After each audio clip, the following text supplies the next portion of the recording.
Prince Harry didn't raise his voice. He didn't roll his eyes. He didn't even sound annoyed.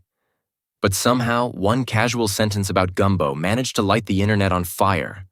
Because when Harry compared Meghan Markle's cooking to her mom's and said it was close but not quite, people didn't hear a joke. They heard something else entirely. And once that clip started circulating, fans weren't just reacting to food anymore. They were questioning tone, intent, and what that comment might really say about their marriage. And that's where things got interesting. Because this wasn't just about a recipe. It was about timing, optics, and a couple that hasn't been able to sneeze in public without it becoming a headline. And according to a lot of online chatter, this moment felt a little too familiar. Harry made the comment during a brief cameo on Meghan's holiday-themed lifestyle content. The setup was cozy. Meghan was cooking gumbo, clearly proud of the dish, explaining its personal meaning. Then Harry popped in, tasted it, and dropped the line. He said it was good, just not as good as her mom's. On paper, that's harmless, almost sweet. A classic mother-in-law compliment. Meghan even laughed and leaned into it, joking that her mom would love hearing that. End of story, right? Not even close, because the clip didn't live in a vacuum. It landed in a space already crowded with assumptions, narratives, and years of built-up tension between public perception and private reality. And once it hit social media, the reactions split fast. Some viewers saw a playful moment between a couple who clearly knows how to tease each other. Others weren't so convinced. They heard awkwardness. They sensed restraint. And a few even suggested that Harry's honesty slipped out at the worst possible time. That divide didn't come from the words themselves. It came from everything surrounding them. Meghan's cooking isn't just cooking. It's part of her brand. Her image lately has leaned heavily into warmth, domestic comfort, and intentional living. Food, especially family recipes, plays a role in that story. So when Harry compared her dish to her mom's, even lightly, it landed differently than it would for a random couple off camera. And fans noticed. Supporters rushed to defend the moment, pointing out that it was Meghan's mom's recipe in the first place. Of course, it tastes like hers. Critics, though, weren't buying that explanation. They questioned why Harry didn't just say it was amazing and keep it moving.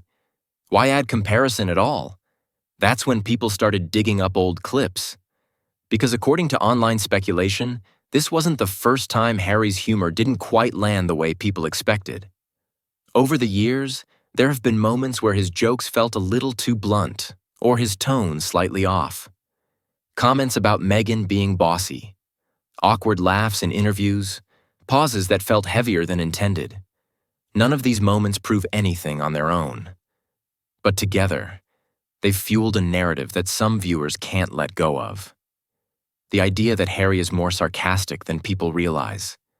That he sometimes lets honesty slip when diplomacy would be safer.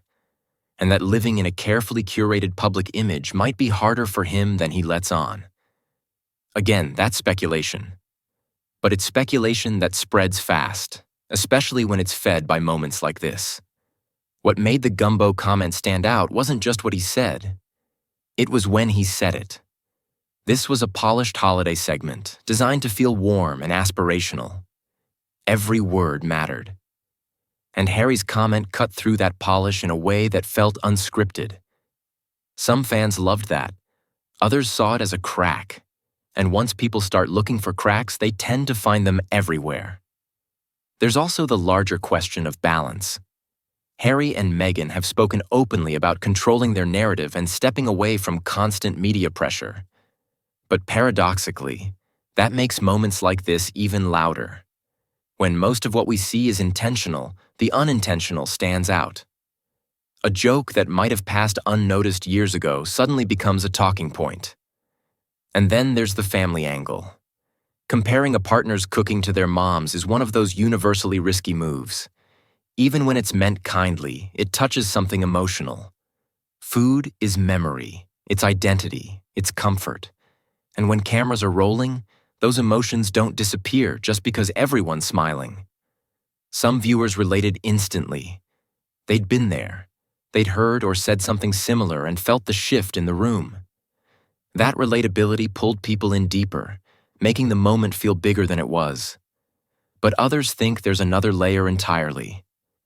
Online, a popular theory suggests that Harry struggles more than Meghan with maintaining the lifestyle they've built. According to rumors and fan chatter, he's less invested in the lifestyle brand side of things and more prone to saying whatever comes to mind. Again, that's not confirmed. But it's a theory that resurfaces whenever he appears slightly out of sync with the moment. And to those viewers, the gumbo comment felt like a small rebellion. A reminder that not everything is perfectly aligned behind the scenes. Of course, there's an equally strong argument that this entire situation is being blown way out of proportion. A husband made a joke, a wife laughed. The internet did what it always does. But even that reaction says something. Because if one sentence about soup can spark this much discussion, it highlights how intensely people project onto this couple. Every smile is analyzed. Every pause is decoded. Every joke becomes evidence for or against a narrative that's already been written in people's minds. In reality, the truth probably sits somewhere in the middle. Harry's comment was likely what it sounded like. A casual, unfiltered thought said without malice. Meghan's response didn't suggest offense.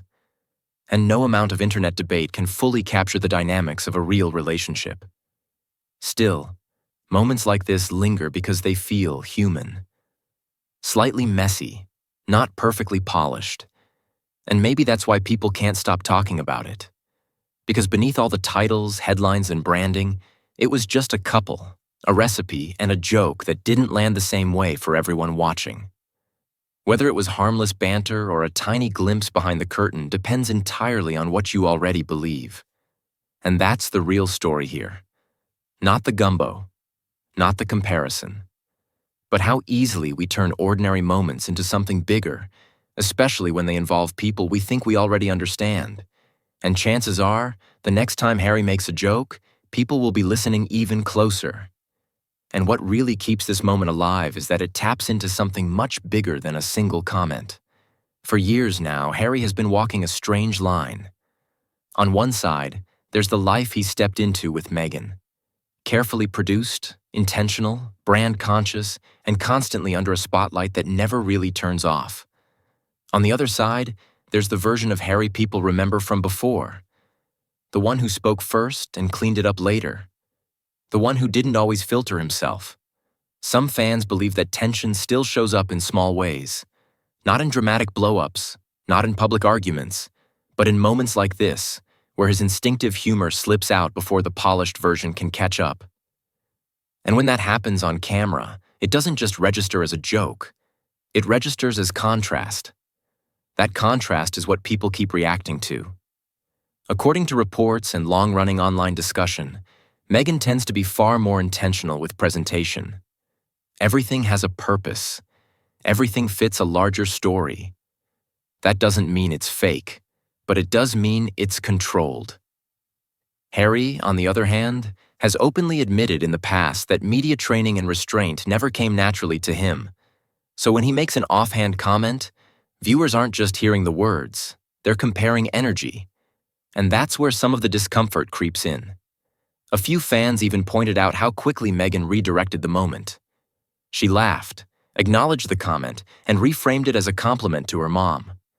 Smooth, effortless, almost practiced. To supporters, that showed confidence. To skeptics, it looked like damage control. Subtle but intentional. Again, none of that proves anything. But perception doesn't need proof to spread. Another layer that people keep circling back to is how often Harry's humor seems to land better when Meghan isn't the subject. When he jokes about himself, about parenting, or about royal life, the response tends to be warmer. When the joke brushes up against Meghan's work or image, reactions turn sharper. Some viewers think that's unfair. Others think it's telling. And then there's the timing. This clip didn't surface during a quiet period. It came at a time when Meghan's public image is once again shifting. Lifestyle content, cooking, home energy, wellness, all of it signals a new chapter, a softer one. And whenever a public figure pivots, people watch closely for cracks. So when Harry's comment didn't perfectly align with that softness, it stood out. There's also the unavoidable reality that Harry's relationship with family has always been a sensitive topic. Mentioning mothers, even in a positive way, carries weight. Some fans felt the comparison was sweet. Others read into it, wondering if Harry gravitates toward maternal approval more than spousal affirmation. What's fascinating is how quickly humor gets rewritten after the fact. In real time, the moment passed in seconds. But online, it's been slowed down, replayed, dissected, and assigned meaning far beyond its original intent.